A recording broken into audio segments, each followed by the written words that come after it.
Ito, mga bossing, di ba sinabi ko sa inyo ito, matindi itong balita na ito ah. Oh. Itong tarantadong ito, Alcantara at saka yung Yusek Bernardo, lagi kong sinasabi sa inyo, yan ang mga kawatan dyan sa DPWH. Meron yan silang kumbaga in place na kung paano nanakawin yung pera ng taong bayan. Kailangan na lang nila makakuha ng mga kakutsaba. No, ng mga kakutsaba. Sino yung mga kakutsaba na yan? Unang-una, yung mga congressman na mag-aalo. Kasi ang DPWH, sila ang may karapatan na kung saan dadalhin yung budget. Halimbawa ako si Congressman Boss Dada. Gusto ko magpagawa ng flood control project. Ang budget, 500 million. Ilalagay ko yun as request ko. Okay? Ilalagay ko yun na request ko. Nandiyan lang yan. Kasi merong NEP, di ba? National Expenditure Program. Yung NEP, may budget na yon. Ngayon, bawat congressman, bawat senador, meron silang mga request na mga proyekto. Ngayon yung mga request na mga proyekto nila, nandiyan lang yan. Kapag nagkaroon tayo ng ekstrang pera, pwede nating ilagay sa mga yan. Sino ang mamimili ng paglalagyan ng mga budget na yan? Yung extra na pera, manggagaling yun sa executive. Manggagaling yun sa Department of Budget and Management. Ngayon, yung ako proponent, nandiyan lang yung request ko dahil hindi siya nakasama sa NEP, hindi siya nakasama sa National Expenditure Program, hindi siya automatic na babudgetan kasi yung mga kasama sa NEP, yun yung automatic na babudgetan ng DPWH. Yung mga hindi kasama sa NEP, yan yung mga insertion, yan yung mga request. So kung hindi nakasama sa NEP yung plano kong flood control, nandiyan siya ngayon sa unprogrammed. Unprogrammed appropriation. So nandito lang siya. Halimbawa, 10 kaming congressman, hindi kami nasama sa NEP, meron 10 kami na nandiyan na may nire-request sa gobyerno. Pag nagkaroon ng pera ang gobyerno, ibibigay yung pera na yon saan? Sa infrastructure mapunta itong extrang pera na to. So pag sa infrastructure, saan yun pupunta? Pupunta yun sa DPWH. Doon na ngayon lalabas yung katarantaduhan. Ngayon, kung ako DPWH, may pera binigay sa akin yung DBM, meron akong 500 million, halimbawa, na pera sa akin. Ako ang mamimili kung saan ko ilalagay doon saan program. Kung kay Boss Dada ako ibibigay sa project ni Boss Dada, sa project ni ganito, ganyan. Ang paglalagay ng insertion at ang pag-request ng proyekto, hindi po yan masama. Hindi yan masama. Itatanong ngayon ni DPWH, mamimili si DPWH doon. May project ka. Pwede ko bang kaltasan yung budget mo na magnanakaw lang ako? O kaya, kung gusto mong ibigay ko sa'yo yung project, gusto mong kunin ko yung request mo, gamitin ko yung pera sa'yo, dapat may kita ako. Kita tayo, di ba? Ganun ang ginagawa nila. Inaalok nila, yun yung sindikato nila dyan sa DPWH, inaalok nila yung project, pinipili nila yung mga proyekto doon sa makikita din sila. So ako bilang proponent, may kasalanan ako diyan sa kung naging flood control itong proyekto na inallocate sa akin ng DPWH. Wala kasi ang partisipasyon ko lang is ako ang nag-request ng project na yun at ni-request ko yung project na yun dahil ni-request din sa akin yun nung mga taga ron. Ang constituency ng senador buong Pilipinas, kaya nga ang project nila buong Pilipinas meron. Flood control dito, flood control diyan, hindi lang sa isang distrito naka-focus. Marami silang mga nire-request na mga projects at hindi lang DPWH, meron din silang request na project sa DepEd, meron din silang request na project sa Department of Transportation, iba-ibang ahensya ng gobyerno. Ang constituency nga nila buong Pilipinas. So kung halimbawa ako, meron akong flood control project dahil ni-request sa akin to nung lugar na ito lagi silang binabaha. I-request ko yan sa gobyerno. I-request ko yan sa budget hearing. Kung hindi maisama sa NEP, mapupunta yan sa unprogrammed appropriation. Pag nasa unprogrammed appropriation nakapila kaming lahat dyan. DPWH ang mamimili kung sino. Therefore, DPWH talaga ang may control sa budget pagdating sa infrastructure. Ang nagre-release, Malacanang, sila ang nagko-control. Siyempre, pag nag-release ang Malacanang, sila nagko-control para busog lahat, babahagian nila lahat. Ang masaklap nito, yung mga projects na nasa NEP, pucha, pag yun ang ginawa mong ghost project, ginawa mo talaga yung budget na yun para nakawin. Ganun po yung sistema. Sana naiintindihan na natin yun ngayon. Ngayon dito sa issue na ito, si Senator Bong Revilla nakakulong na ngayon. Dahil involved daw si Senator Bong Revilla sa isang ghost project dyan sa Pandi, Bulacan. Nagko-construction ba si Senator Bong Revilla? Hindi naman. Nag-request lang siya ng proyekto. Ngayon yung ni-request niya na proyekto, doon ibinangga ng DPWH yung pera. Ninakaw ng DPWH. Ninakaw yung di ba sinabi na sa inyo kung paano ninanakaw yung pera diyan? 2%, ganito, ganyan. Hinihingan na nila yung mga kontraktor ng advance kasi sa'yo naman mapupunta itong proyekto na to.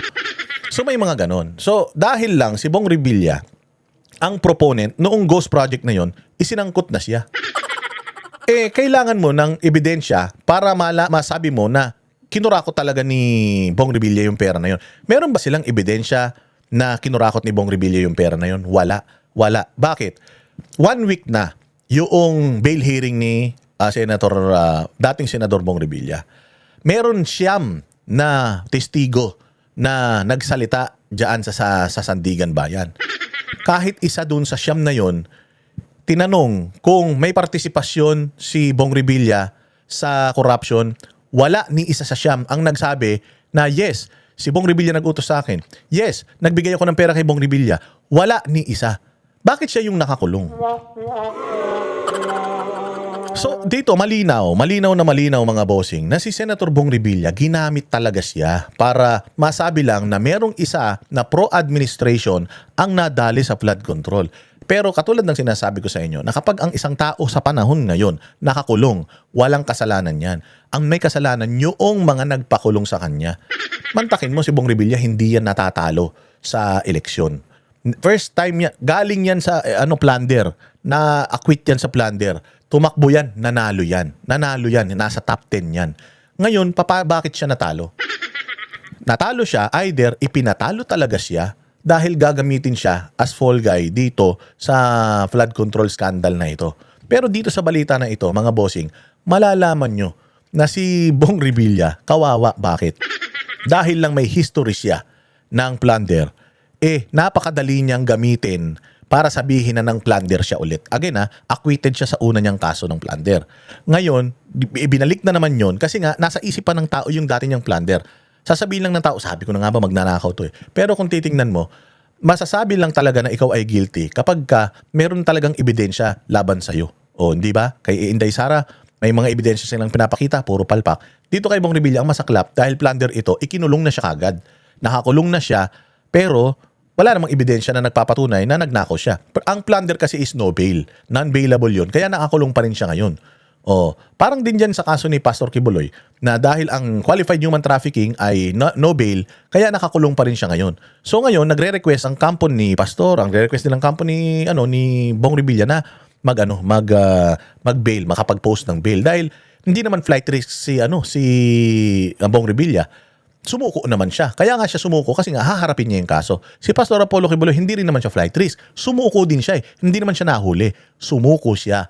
Therefore, gusto niyang harapin yung mga kaso niya dito. So dapat yung dalawa na yan, na mga akusado pa lang, dapat makapag-bail para makalabas at magawa nila yung mga advokasya nila. Okay, going back, dito tayo kay focus tayo kay Bong Revilla. 1 week long na hearing, siyam na testigo, wala ni isa sa mga testigo na nagtuturo kay Bong Revilla. Bakit nakakulong pa? Pakinggan natin itong balitang to. Abot daw sa 800 milyong piso ang halaga ng pera na dineliver ni dating Public Works District Engineer Henry Alcantara kay Zaldico. Zaldico na naman 800 million ang dineliver. Ang pinatutunguhan niya, Zaldico. Ang nakakulong ngayon, Bong Revilla. Zaldico Tapos yung Zaldico, yung pera na yan na para kay Zaldico, saan dumadaan yan? Pinadadaan niya yan kay Yusek Bernardo. Yan ang mga pangalan ng mga kawatan Tapos yung Bernardo na yan, siya na daw ang naghahatid kay Zaldico. 800 million. Nabanggit ang pangalan ni Bong Revilla doon sa cycle? Wala. Bakit si Bong Revilla nakakulong? Kabilang yan sa binunyag niya sa pagharap sa Sandigan Bayan bilang state witness sa flood control case laban kay dating Senador Bong Revilla Jr. Nasa frontline ng balitang yan si Mobile Journal Arles de los Santos. Humarap sa pagdinig sa Sandigan Bayan 3rd Division si dating DPWH Engineer Henry Alcantara. tumayo siyang O si Alcantara hindi pa rin pumapayat. O ito lang ang magnanakaw na hindi pumapayat. Alam mo kung ba't hindi pumapayat yan? Kaya hindi sila apektado. Si Romualdez pumayat na, si Bongbong pumayat na, si Zaldico pumayat na, ito hindi pumapayat. Alam mo kung bakit? Ang tagal na nilang ginagawa yung pagnanakaw na yan. Alam nila kung paano nila malulusutan yan sa sobrang dami na ng ninakaw nila overtime. Alam nila kung paano nila lulusutan yan. Pahahabain lang ng pahahabain hanggang sa makaano na yan sila, hanggang sa makalimutan na yung kaso nila. Tapos hindi na ngangayayat, hindi siya bothered. 800 million na pagnanakaw yung sinasabi niyang sangkot siya, nag-restitute pa to, nagsoli pa to ng mga pera. O, pero kita mo hindi bothered. Alam nila yan. Sila ang sindikato talaga yan eh. testigo para sa malversation case laban kay dating Senador Ramon Bong Revilla Jr. at iba pang Ayun, katulad ng malversation. Malversation ha. O, si Senator Bong Revilla, paano mo siya kakasuhan ng malversation? Wala naman siyang hinawakan na pera. O, ganun kasi yan. Ang trabaho ng isang senador, sinabi din naman niya ni Sandro Marcos eh, kami, ang trabaho namin mag-request lang ng project. Ang nagpopondo ng project, DBM, administrasyon at saka DPWH. Nagre-request lang kami ng project. Anong kinalaman namin dun? Hindi naman kami yung kumukuha. Hindi naman yung parang, okay, nag-request ako ng project, basketball court. Pupunta ako ng DBM, kukunin ko yung pera, tapos ibibigay ko sa DPWH. Hindi yun ganun. Meron akong request. Pag hindi in-approve yun, nandiyan lang yun. Pag nagkapera gobyerno, kasama ka sa listahan ng pagpipilian kung i-allocate sa iyo yung pera. Sino mag-allocate ng pera? Galing sa DBM, mapupunta sa DPWH. DPWH ang mamimili ng proyekto. So ako, ang trabaho ko lang, humuha ng proyekto. Gumawa ng proyekto. Paano may malversation on my part? Kung yung proyekto ko, hindi naman ako ang nagpondo. Ang nagpondo, gobyerno. Gets nyo? Kasi ang malversation, mga bossing, halimbawa, opisina ni Inday Sara. Ni-request ko, hindi, dito na lang sa yung sa doon sa Dolomite, sa Dolomite na lang. Na-approve yung budget para sa beautification ng Dolomite Beach. Okay? May pandemic nung panahon na yon. So nire-request ng tao na yung pera para doon, dalhin na lang sa pandemic. Hindi ginawa ng gobyerno ni Duterte. Tinuloy pa rin niya yung proyekto ng Dolomite Beach. Ngayon, mali ba yun? Hindi. Bakit? Ang mali, kapag kayong pera na para sa Dolomite Beach, inilagay ko doon sa pandemic. Yun ang mali. Malversation yun. Kasi yung approved na budget, para yan dito. Hindi yan para sa ibang bagay. Pag ginastos mo yung pera na para dito sa ibang bagay, yun ang malversation. Paano mo masasabi na si Bong Revilla may malversation? Wala naman siyang pera na hinawakan. Okay? Project lang yung kanya. Siya ang sponsor ng proyekto na yun. Ang magpopondo ron, DPWH at saka national government. Paano mayroon siyang malversation? Buti sana kung mayroon siyang kinuhang pera, tas yung pera na yun, ginamit niya sa iba. Yung pera para sa katarata, ginamit niya para sa bingi. Yun, malversation na yun. Kasi inapprove yun para sa mga may mga katarata, hindi para sa mga bingi.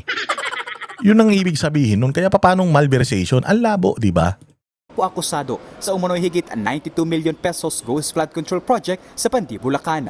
Nabanggit ni Alcantara ang paghahatid umano ng milyones kay Zaldico noong 2023. Sa kanyang testimonya, nakilala raw niya ang dating kongresista sa pamamagitan ni dating DPWH Undersecretary Roberto Bernardo. Naghahanap umano ito ng distritong pwedeng mapaglagakan ng pondo para sa flood control project. Malinaw ha, si Yusek Bernardo naghahanap ng distrito na mapapaglagakan ng pondo. Ang pondo, nasa gagong to, naghahanap siya ng distrito. Naghahanap siya ng kung kanino niya ilalagay yung pera. Naisip niya, ilagay sa proyekto ni Bong Revilla. Kasalanan ni Bong Revilla yun, siya namimili. Ulitin natin ha, ako senador, ang trabaho ko lang, mag-request ng project. Ang magpopondo ng project, DPWH. Ang may hawak ng pera, DPWH. Bakit nakakulong si Bong Revilla? Ito hindi. State witness pa. State witness. Saan ka naman? Siya ang ulo ng sindikato, siya ang naghahanap kung saang distrito ilalagay yung pera, tapos state witness siya. Checks. Taong 2022, 519 million pesos ang pondo para sa mga proyekto sa Bulacan sa ilalim ng General Appropriations Act. Ayan tinan mo. Noong 2022, 519 million sa Bulacan. Kasi distrito yun ni Bernardo eh. Sabi ko nga sa inyo, ilang district engineers yan. Sila Alcantara ang Bulacan eh. Noong 2023, panahon na yan ni Bongbong Marcos, ni Romualdez, at saka ni Zaldico, naging 6 billion to 8 billion. Ang laki ng itinaas. O dahil ako, district engineer ako ng Bulacan, lumapit sa akin si Bernardo. Si Bernardo lumapit sa akin. May mga proyekto ka pa dyan na pending. Kung may mga proyekto ka na pending, meron akong 6 to 8 billion dito. Hanapan mo to ng mga proyekto. May listahan ng may proyekto na kasama si Bong Revilla doon. Doon nila inilagay. Kasalanan ba ni Bong na inilagay nila doon? Sila namimili nun? Hindi naman namimilit si Bong. Oy, gawan mo ko. Yun ang istorya nila. Pinipilit daw sila ng mga senador. Pero istorya lang yun. Walang ebidensya na makapagpapatunay na yung istorya na yun, totoo. Hindi ba? So ganyang kalaki. Ibig sabihin talagang plano nila na yung pera kurakutin dahil dyan sa Bulacan ang pinaka-apektado ng baha, dyan sila naglagay ng marami. Tapos, dyan sila kumita, dyan nila ginamit yung mga pera sa casino, nilolonder nila, nilabahan nila, tapos dinadamay nila yung mga proponent. Samantalang sila naman ang namimili ng proyekto. Pero sa sumunod na taon, lumobo ito ng 6 billion hanggang 8 billion pesos. Pagsisiwalat pa ni Alcantara, nasa 30 hanggang 35% lamang ang natitirang pondo para sa implementasyon ng flood control. Ito yung ito yung sinasabi kong sindikato nila. 30 to 35% na lang. Sinabi din ni Bryce yun na lahat ng namin overpriced. Lahat ng mga namin parang proposition namin or yung mga bidding namin, overpriced lahat yun. Kasi yung halaga ng budget talaga, halimbawa nga sa 1 billion, 35% lang talaga yung halaga ng budget. Yung 65% paghahati-hatian yun ng mga magnanakaw. Diyan sa DPWH, diyan sa Congress at saka diyan sa Palasyo kung aabot dun yung korupsyon. Pero ang mahalaga lang talaga nitong project na ito, 35% lang nung 1 billion. Magagawa pa rin yung proyekto, matibay pa rin. Kasi nga, yun naman talaga yung actual niya. Dinagdagan lang namin para kurakutin namin yung pera. Ang problema kasi ngayon, hindi na nila, pati yung 35% na para sa proyekto, ninakaw nila. So 100% na yung ninakaw nila. Yung 1 billion, ninakaw nila yung buo. Naglagay lang sila ng mga bakal para masimulan lang yung proyekto pero hindi na nila tinapos. Noon kasi, ganito rin dati. 35% ang halaga ng proyekto, 1 billion yung budget. So, yung 650%, yung 650 million na nakawin nila, yung 350 million panggawa ng proyekto. May nagagawa pa din proyekto. Pero nakapagnakaw sila, may nagagawa pa rin. Ngayon hindi kasi, ninakaw nila lahat, pati yung para sa proyekto, ninakaw nila. Meron na, in-overprice na nila, ninakaw na nila yung sobra, ninakaw pa nila pati yung budget sa mismong proyekto. Ganyan kademonyo yung mga tao. This happens. Naniniwala tayo dyan. Ganyan talaga ang sistema nila.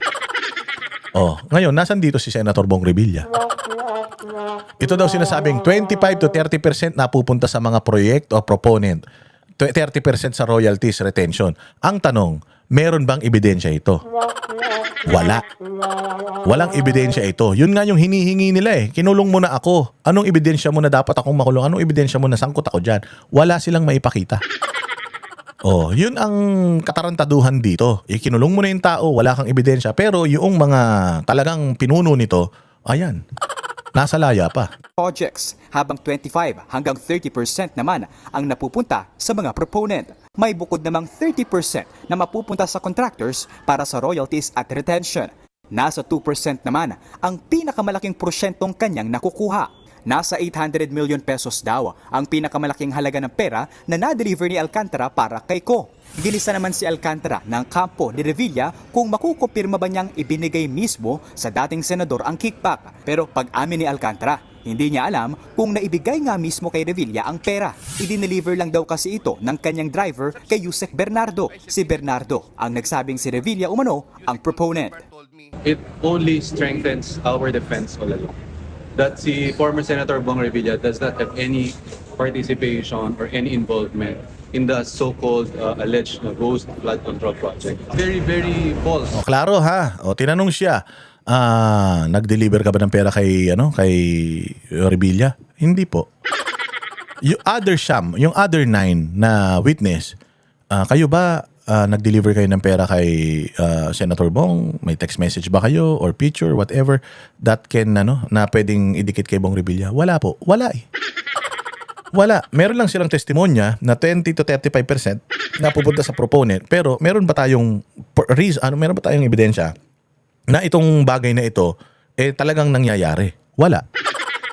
So katarantaduhan, di ba? So talagang itong si Bong Revilla kawawa rin. Kung totoo na wala tong kasalanan, kawawa rin na nandiyan pa sa kulungan na wala siyang partisipasyon. Ang ginawa lang niya is naglagay siya ng mga projects which is trabaho yun ng kahit sinong congressman tsaka senador. Yung nangurakot ba siya, may malversation bang naganap, ginawa niya ba talaga? Hindi pa natin mapapatunayan yun. Kasi nga, ultimong dito sa mga hearing, wala silang ebidensya na magdidiin sa kanya. Bakit nakakulong pa siya? Yun lang naman yun. Kung may kasalanan si Bong Revilla, mabuti makulong talaga yan. Kung may kasalanan, paano kung wala? Diba? Kung wala siyang kasalanan, putya kawawa naman, nakakulong siya. Pamilyado yung tao. Tapos, kung may mga natutulungan pa yan ng mga tao, hindi na niya natutulungan dahil nakakulong siya. Imagine niyo yung problemang ginawa nila dun sa tao, tapos yung mga totoong magnanakaw sa Pilipinas, walang kulong-kulong, sarap-sarap pa ng buhay nila. Ano bang gusto niyo sabihin? 1,000%? 100%? It's totally absolutely fine. Sa tanong kung saan galing ang pera, sabi ni Alcantara, ito raw ay galing sa mga kontratistang nag-advance payment umano sakaling lumusot sa national budget ang mga proyekto. Pero itinanggi ni Alcantara na siya mismo ay dawit sa anumang ghost projects. Pinagalitan pa nga umano niya ang mga empleyado sa Bulacan 1st District Engineering Office nang malamang non-existent ang flood control project sa Pandi, Bulacan. Paano ka magtuturo ng korupsyon nang hindi ka kasama sa korupsyon? So, ganito rin si Zaldico Sinasabi niya, ang sangkot si Bongbong tsaka si Romualdez, pero hindi ako sangkot. Wala akong inutusan lang nila ako. Naniniwala kayo? Dito kay Alcantara, maniniwala ka? Na may pagnanakaw daw. So, may testigo siya sa pagnanakaw tapos hindi siya nagnakaw. Pwede ba naman yun?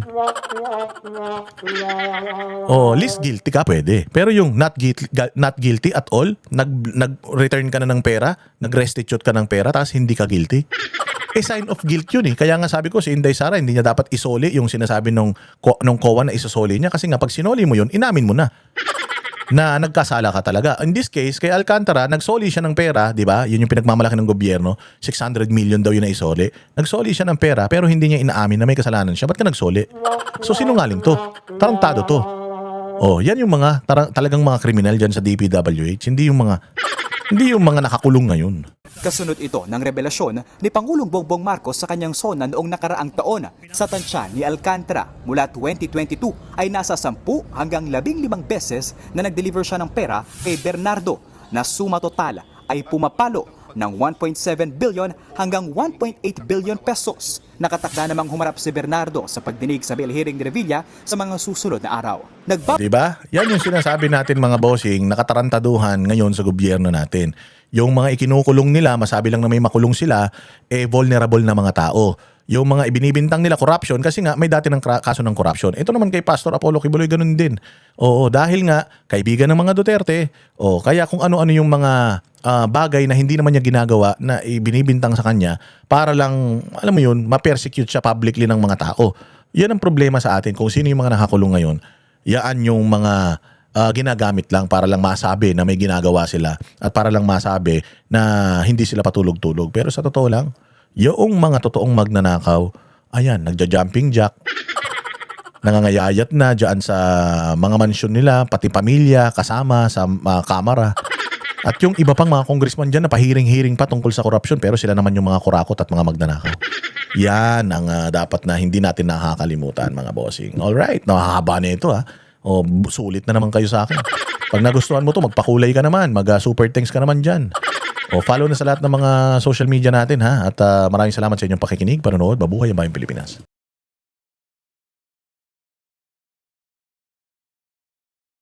Kami ang boses ng masa, hindi natatakot. Katotohanan lang, di kami nalulunod. Walang bahid ng sismis, lahat ay totoo. Kahit sino ka pa, pag mali ka babanatan ka. Walang pinipili kulay, wala kaming kinikilingan. Basta para sa bayan, kami lalaban. Pagdama palakpakan, pag mali banatan. Di matitinag, di matatakot, para sa bayan tuloy ang sigaw. Sa harap ng kamera, walang halong takot. Mga baluktot, lahat kayo'y tutumba. Ang hustisya at totoo, yun lang ang mahalaga. Kahit sinong harang, di kami matitinag. Walang pinipiling kulay, wala kaming kinikilingan. Basta para sa bayan, kami lalaban. Pag tama palakpakan, pag mali banatan. Di matitinag, di matatakot, para sa bayan tuloy ang sigaw. Kung nasa tama ka, ikaw ay aming kasama. Pero pag mali ka, handa ka na bang mabasag? Banateros kami, walang inuurungan. Dahil bayan muna, bago ang sarili. Bago ang sarili.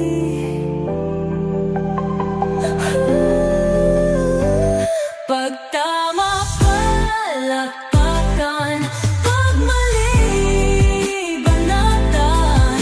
Banateros ang sigaw, katotohanan ang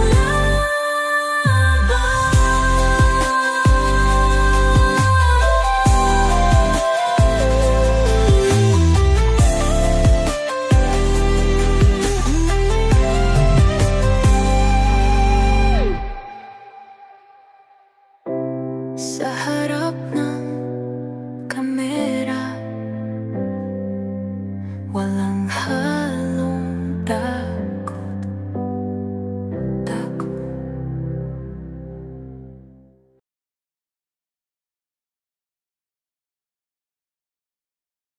Kami ang boses ng masa, hindi natatakot. Katotohanan lang, di kami nalulunod. Walang bahid ng sismis, lahat ay totoo. Kahit sino ka pa, pag mali ka babanatan ka.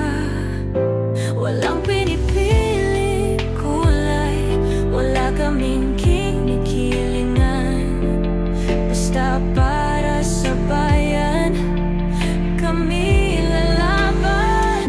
Pag tama palakpakan, pag mali banatan. Di matitinag, di matatakot, para sa bayan tuloy ang sigaw. Sa harap ng kamera, walang halong takot.